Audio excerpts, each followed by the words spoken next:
বন্ধুরা, ভালোভাবে গরম না পড়লে ড্রাগন গাছের ফুল ফল আসার সম্ভাবনা অনেকটাই কম থাকে। আর ফুল আসার আগে পর্যন্ত ড্রাগন গাছে হার্ড খাবার দেয়া যেতেই পারে।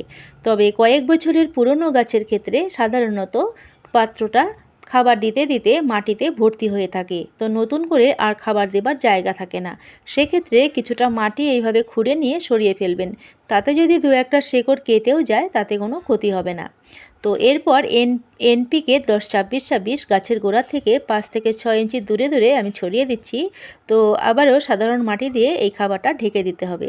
এরপর অবশ্যই পর্যাপ্ত জল দিয়ে পাত্রের মাটিটা ভিজিয়ে দিতে হবে। তো হার্ড খাবার দেবার 15 দিন পর থেকেই গাছের পরিবর্তন বোঝা যাবে।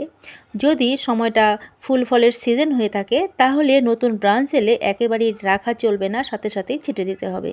কারণ ব্রাঞ্চ নিলে ফুল আসবে না, বা ফুল এলেও ফলের সাইজ অনেকটাই ছোট হবে। তো যদি সময়টা অফ সিজন হয় তাহলে প্রয়োজনে ব্রাঞ্চ রেখে দিতে পারেন। সবসময় মনে রাখবেন যে কোনো ব্রাঞ্চের বয়স 6 মাসের উপরে হলেই ফুল ফল আসবে।